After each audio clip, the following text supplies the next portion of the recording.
Thank you very much for coming today. I am today's MC. My name is Hinako Arao from 350 Japan. Countries are required to update their nationally determined contributions before COP26 held in November in Glasgow, UK. This press conference is hosted by Climate Action Network Japan. We are here to address the issue, delivering the messages to Japanese government. Our speakers today are 3 NGO workers who are members of CAN Japan and a youth organizer working together in Japan to battle climate change. We have a Q&A session after the speeches. The first speaker is Kimiko Hirata from Kiko Network on CAN Japan's statement on the needs of Japan's NDC update. Thank you very much and good afternoon. I will start off with a little bit of the background. Japan's greenhouse gas emission target for 2030 is 26% reduction from 2013, which base year is its emission of that base year hits the record high in Japan history. So it is equivalent to 18% reduction from 1990. And Japan also has an 80% reduction target by 2050, which doesn't have a base year to compare with.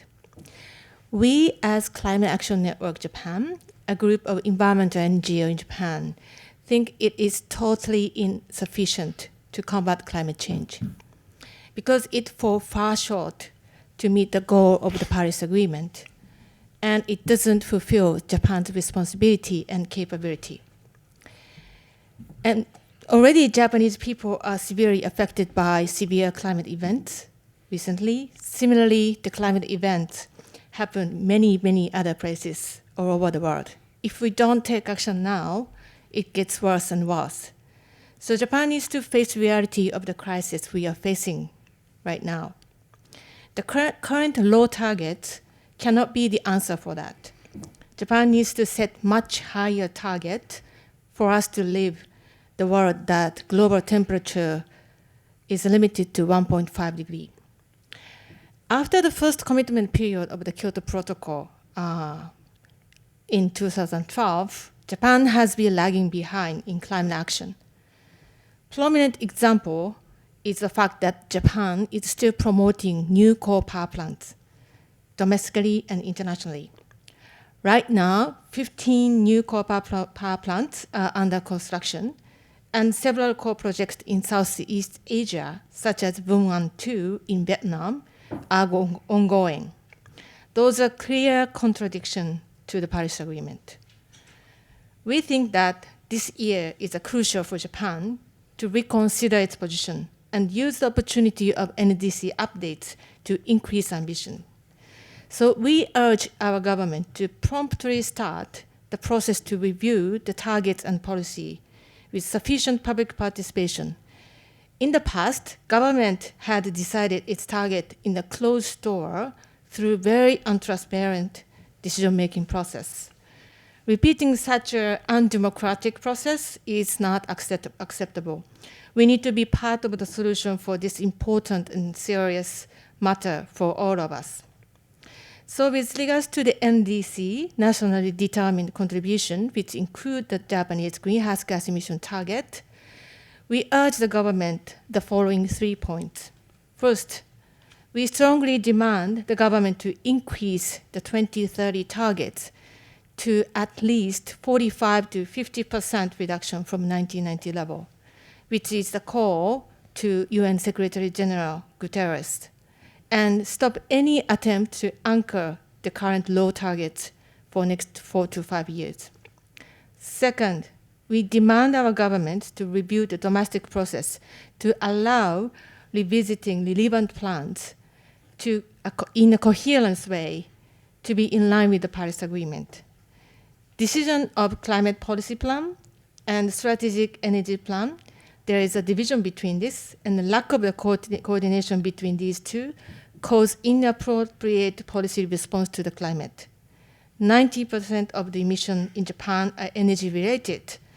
If energy policy doesn't respond to the climate, And if climate policy doesn't regulate energy policy, it is just meaningless.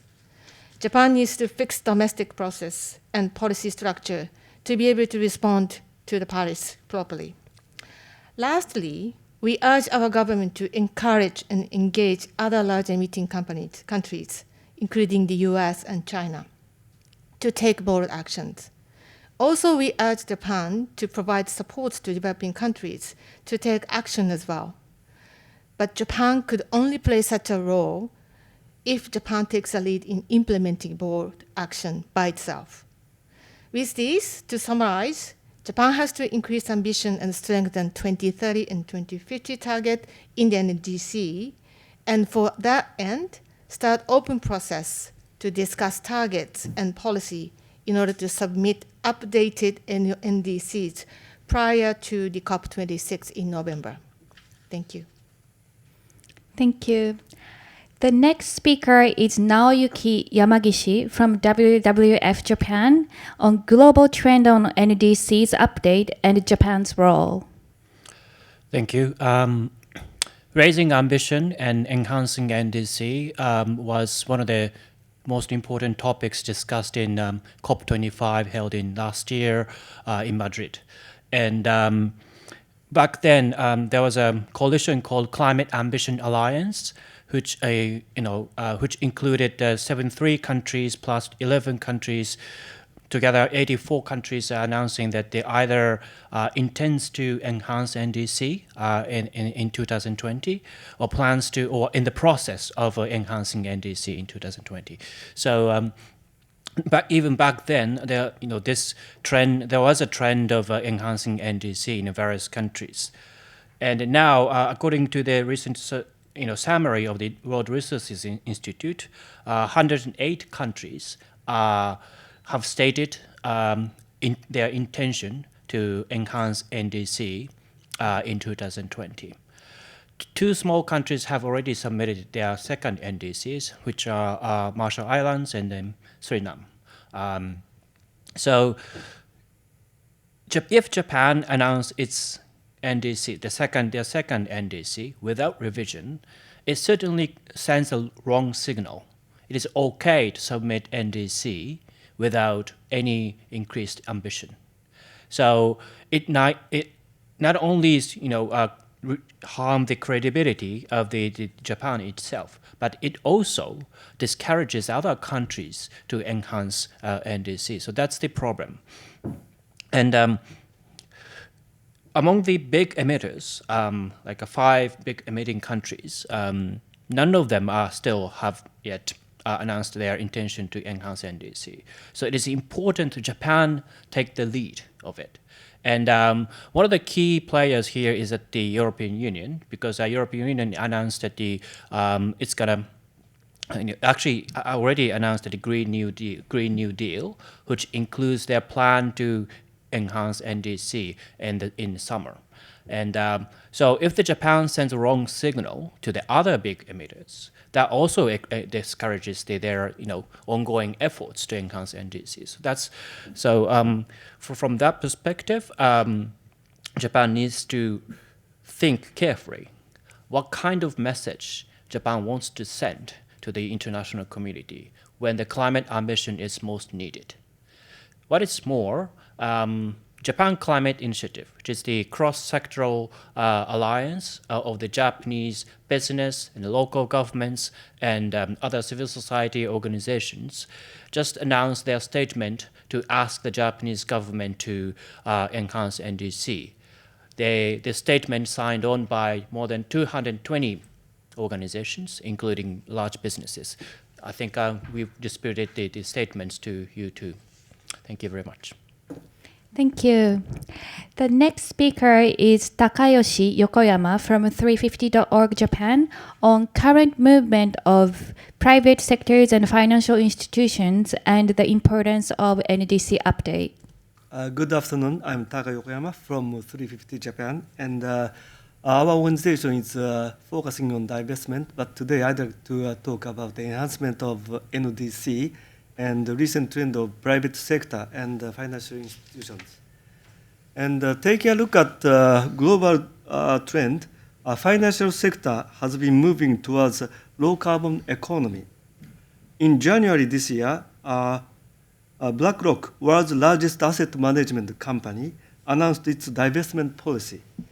Its CEO, Larry Fink, wrote in his New Year message, there is no denying the direction we are heading. In this sentence, the direction means low carbon society.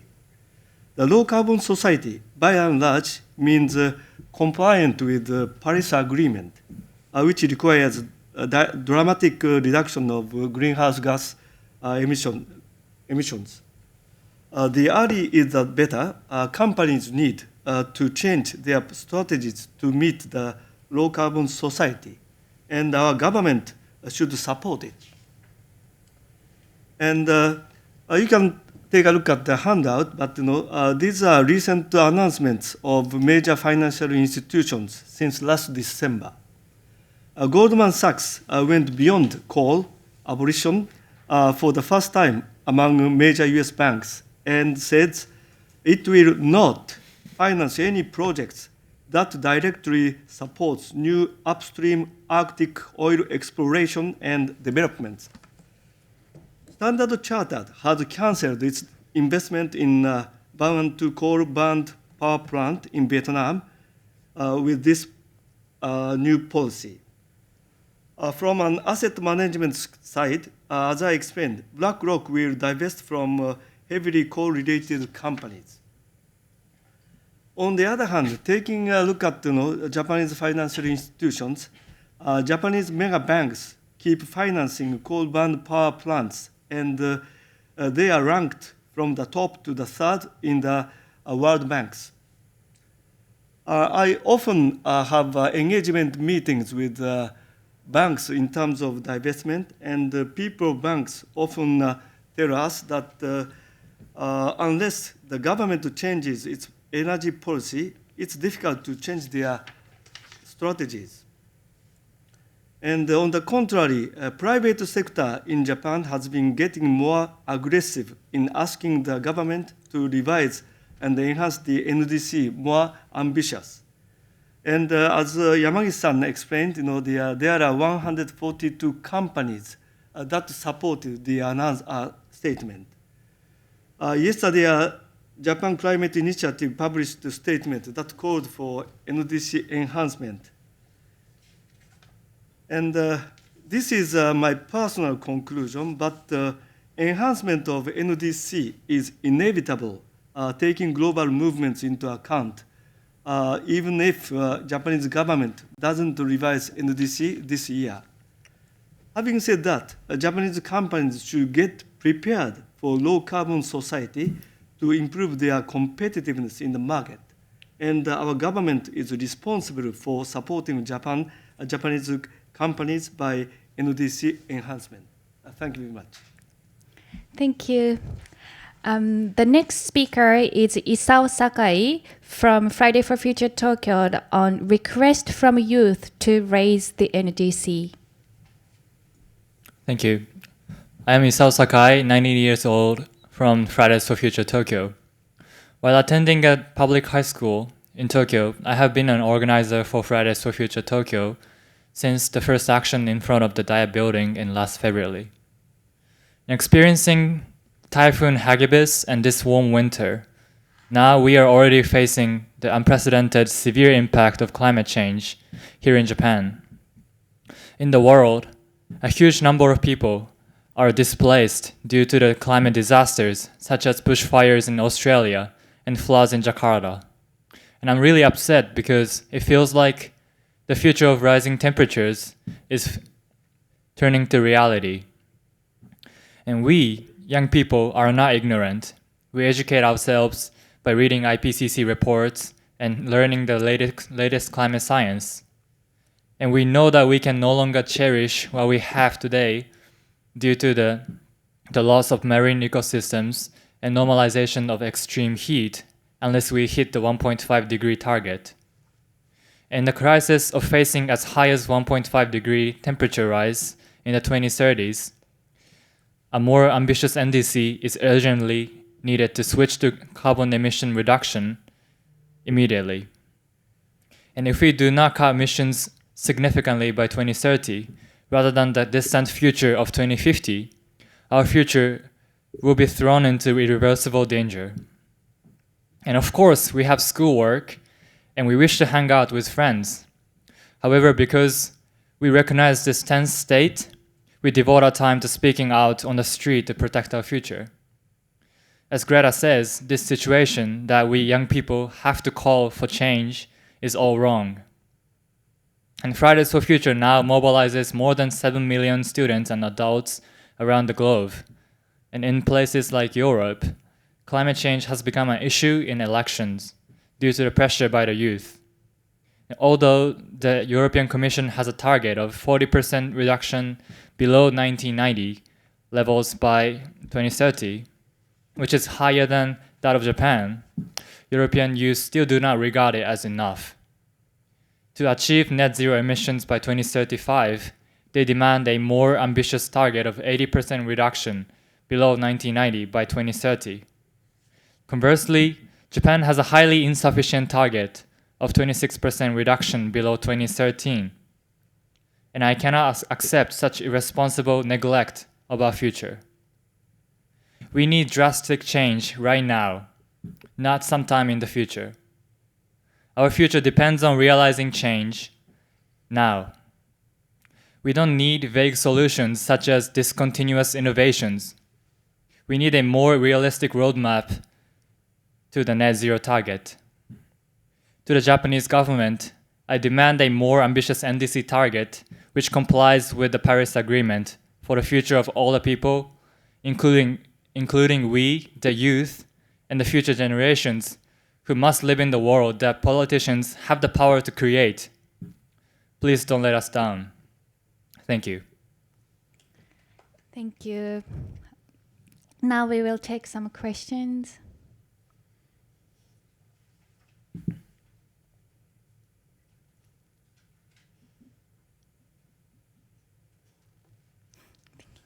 Could you say your name and affiliation and also who you would like to ask the question to? ありがとうございます。ジャパンタイムズの高橋です。ちょっと質問は英語の方で聞かせていただきます。A few sort of points of clarification, and I don't know, I think maybe,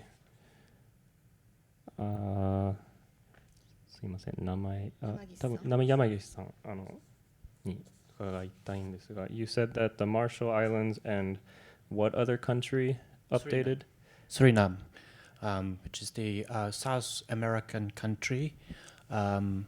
Just sorry about my ignorance, but that was the first time for me to hear the name of Suriname too. So Suriname. Suriname, S-U-R-I name, N-A-M-E, Okay. Suriname. Sorry. I was raised in America. I guess I wanted to ask, how much did they raise their NDCs, and how do you see that sort of comparing to your expectations for the Japanese government? Also on Marshall Islands, they actually already added target for 2035, and they also updated the 2030 target by adding the word "at least." So it's not much of a big change on its own, but I have to emphasize the point that they are very small countries, and they are already ahead of most of us. And what's required right now basically is to resubmit for most of the countries. What's required right now is to resubmit its 2030 target. But Marshall Island already submitted its target towards the 2035. So by adding a 2035 indicative target and also adding the slight change to the existing 2030 target. So that's the change that they have made. And Suriname doesn't have a sort of quantified emission reduction targets. The original NDC only covers the forest and the renewables.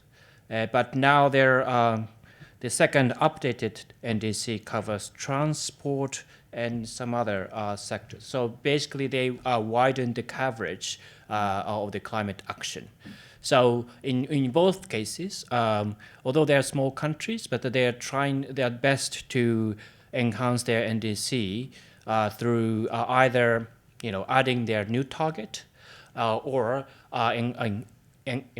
broadening their coverage of the climate action. So that's the ambition level. So but I have to say their total emissions is 0.02% of the world emissions. So it's fair for them to enhance in their way, I guess.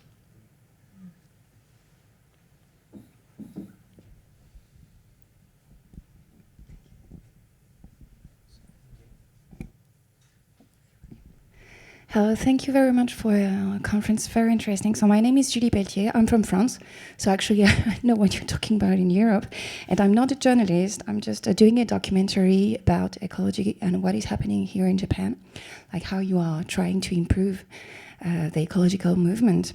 And my question is, do you have solutions to propose to raise the NDC targets? And do you think that there should be more governmental investment for these solutions, or shall the Japanese people take the charge of this investment? I mean, not only money, financial investment, but maybe, human energy, time, education, and so on. Please give me some concrete solutions for that rise. Thank you. Did you have anybody in mind that who you wanted to ask? Everyone, yeah, anyone. That's difficult.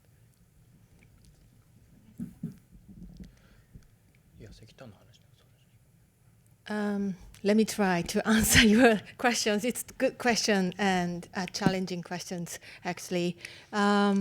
Well, there are a couple of the solutions that I can point out. First is to prioritize to tackle with the most problematic economic activities, which is developing new coal power and also operating lots of coal power plants domestically and internationally. As I said, that a number of new coal power projects are under construction right now, which is insane, I have to say. But Japan hasn't stopped it. Regardless, lots of criticism has been raised by many actors and countries. This is the first priority, I have to say, because emissions locked in by those projects will be huge. And also, we also have to look at the other sectors as well, which is steel sector, which is around 10% of the Japanese greenhouse gas emissions, and also transport sector and other sectors as well. So I think to look at the emission sources and then how we can tackle with it, I think there are a lot that we can do to reduce emissions from those huge sources. And secondly, I can also mention about the approach to it. The government has been promoting to invent innovative technology for the solution for future. And then the list of the technology include a lot of new technology, including carbon capture and storage and utilization, or other new technology that has not been yet deployed or not yet developed. Those technologies could reduce emission after 2030, but what we are concerned the most here is how we can reduce emission quickly by 2030, because we may reach 1.5 by 2030. So how to tackle with this crisis is the most important thing, we think. So not only by relying on innovative technology, I think we need to look for other solution, which is to deploy the renewable energy. Technology is here, and then there are a lot of people supporting it. There are a lot of companies who are interested in purchasing the electricity from renewable energy, but policy instrument is not yet ready to support this. So I think in the policy regulations and also deregulation area, there are a lot to do in the solution. And lastly, sorry, taking long, I think Japanese people needs to step up as well. Already, as Isao-kun said, that some of the young people started to, bravely stand up, but it's not many. And then many adults in Japan are just sitting there, do nothing, even though they are concerned about climate change. I think that is the that causes the inaction, inertia by the Japanese politics. If we are serious and if we decide to do more as individual, as a group, as a community, we can change. We have a power, but Japanese needs to understand that we have a role to change this. So lots of solution that I can think of, but I just named these three.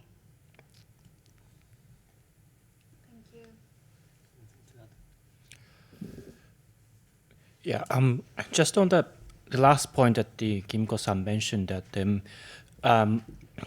I think the awareness among the Japanese people are high about the climate impacts already right now, because people are suffering from the extreme weather events and floods and etc. So people are now realize that this is not normal anymore. But the problematic part of the Japanese society is that that doesn't necessarily translate into the climate action, per se, and everybody is talking. Even if they do, that tends to be something like we need to reduce emissions from our lifestyles and etc. Although I don't want to sort of play down the importance of doing the actions from your home, but at the same time, people have to realize that when you look at the statistics, the average household in Japan emits roughly 5 tons per year, and the largest companies in Japan emits more than 90 million tons per year. So it's important to have policy change, not just doing right things at your home. So it's almost imperative to cause the changes. And so for that purpose, we need to have politics too. And if you look at the last election we had last year, almost no candidates was talking about climate change compared to other countries, even United States. So that's one of the problems we have to solve by trying to tell the people that we need a policy change too. And for that, we the people need to ask the government and also the candidates for the politics to care about the climate change. Otherwise, nobody's going to care about the politics, I guess. Thank you. Isao-kun, do you have anything that you would like to add? Yes. Yeah, pretty much they covered the stuff. But what I want to say that as the Can Japan says, we strongly need to hit the NDC of like 40%, 45% to 50% by 2030. And I don't know, I mean, as I grew up and learning at Japanese school, I didn't have much chance to really learn deep into like climate change science and like our climate actions. And as Yamagishi-san says, people don't have the connection between their realization to climate change to their climate action. I think medias have the responsibility to mention to the cause of the climate change. I think Japanese medias, they only talk about what happened. They don't really talk about what's the cause of it, and many people still do not have the idea that their carbon emission causes the typhoon. Yeah, indirectly. Yeah. Thank you. Yeah. Okay. As Yamagishi-san said, the government's policy change is the most important. And in order for us to change the policies, we need people's voice. But unfortunately, threshold is very high in Japan in terms of joining a demonstration, and joining a demonstration is sometimes regarded as left-wing activities. So there are people reluctant and taking the stance from the joining the demonstration. And in addition, in Japan, as well as in Asian countries, the boycotting school or they are taking leave for the joining demonstration is regarded as sin. So that is why the people are very reluctant to join the demonstration, although they have enough knowledge. And at the same time, the media coverage, amount of media coverage is smaller than the other Western countries, I think. After joining the NGO 350, I was surprised to see there are so many media coverage in outside of Japan. And again, very unfortunately, there are not many bilingual people in Japan. So they cannot directly they accept the English articles or English news. So it is why we are a little bit behind in terms of the knowledge or actions taken in the foreign countries, I think.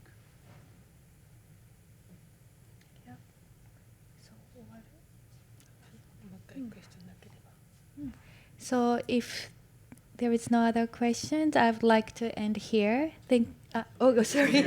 Sorry. Please go ahead. Thank you for asking questions. This is a question for Yamagishi-san and Isao-san.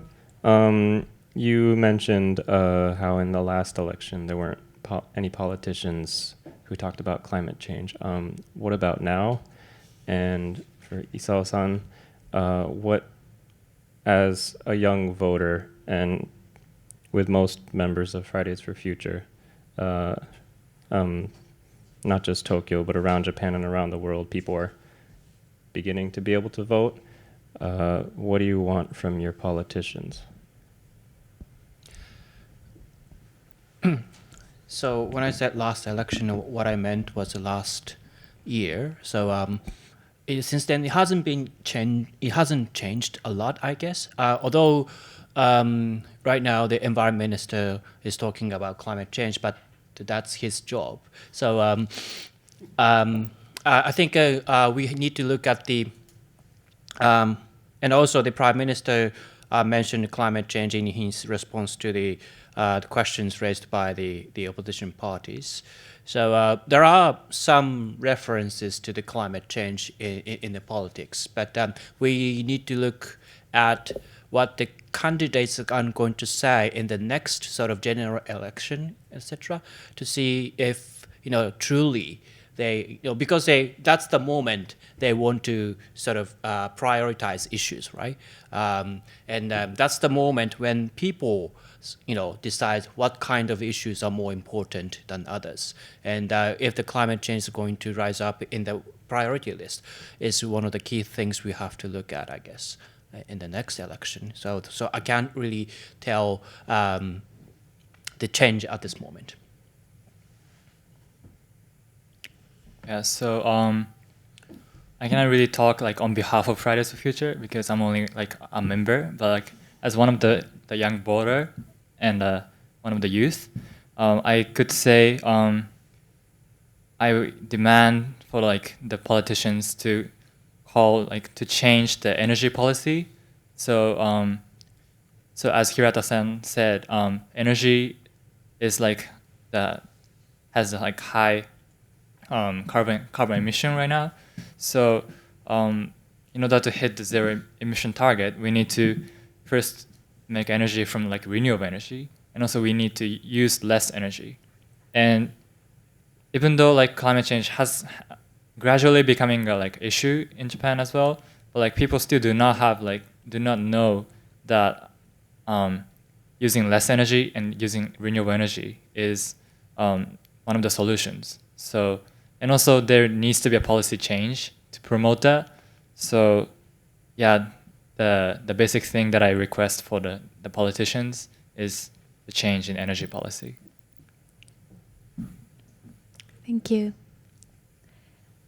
Any other questions? Yes. Could you pass the microphone? Yeah. Thank you.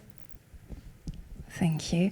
Well, actually, it will soon be the Olympics, and that you are going to have plenty of foreigners coming over from the whole world. And actually, I'm a bit concerned that your message is going to be silenced by the Olympics.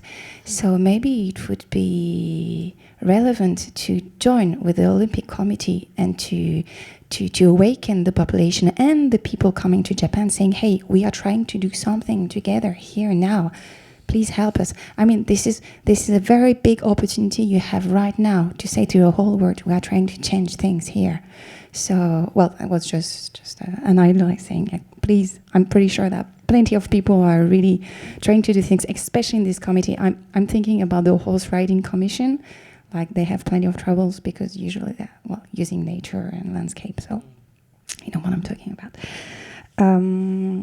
Other question I'm sorry, Mr. from WWF. I'm really sorry. I'm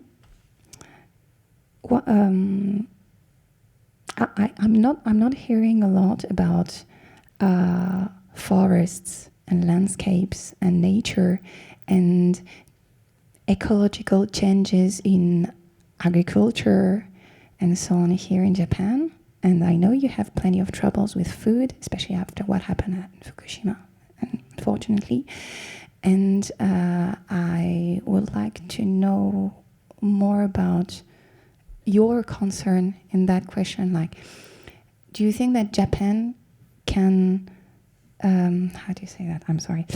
How can Japan act more in the agricultural field to lessen the carbon emissions? Because we all know that the more you have trees, the more you have plants, and the more they are taking the carbon from the atmosphere. So to resume, the question is, what are you going to do to also warn the farmers and the consumers that they shall do a change in their alimentation, in the food, to lessen the carbon emissions? Thank you. Thank you. So the first question, maybe Hirata-san? Yeah, just quickly on Olympic. I am expecting that the news in June and July are mostly on Olympics and then nothing else. But it is going to be held during the heat wave in Tokyo, except marathon, which is in Sapporo now. I think this is an opportunity for us to increase awareness on climate change by majority of sports fans and other, people watching Olympic Games. So we are thinking to use this moment. We don't know. We don't come up with the idea yet, but definitely I think we need to use this moment to change the understanding of the climate change by many Japanese population. And then with this, I would like to see that many Japanese people are more serious about this issue and then be ready to tackle or to take actions afterwards.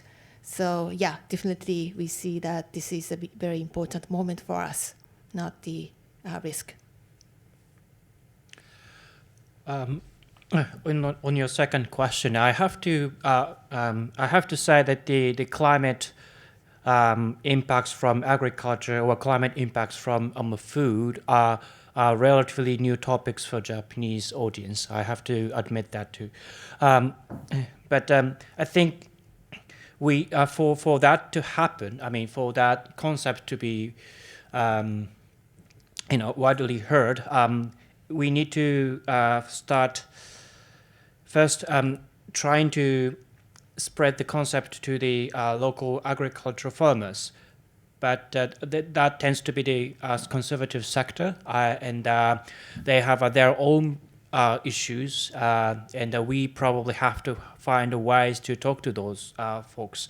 And one way, possible way, is that they are already feeling the climate impacts on their own, because they, in some cases, they have to change their sort of ways of doing agriculture because of the rising temperature and because of the sunlight, different tone of sunlight and a different precipitation and rate, etc.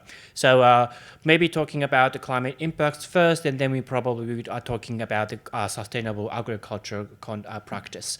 But we need to start from there. And I have to admit that for that, we haven't made much progress within the climate NGOs community at this moment, I guess. Thank you. Any other questions?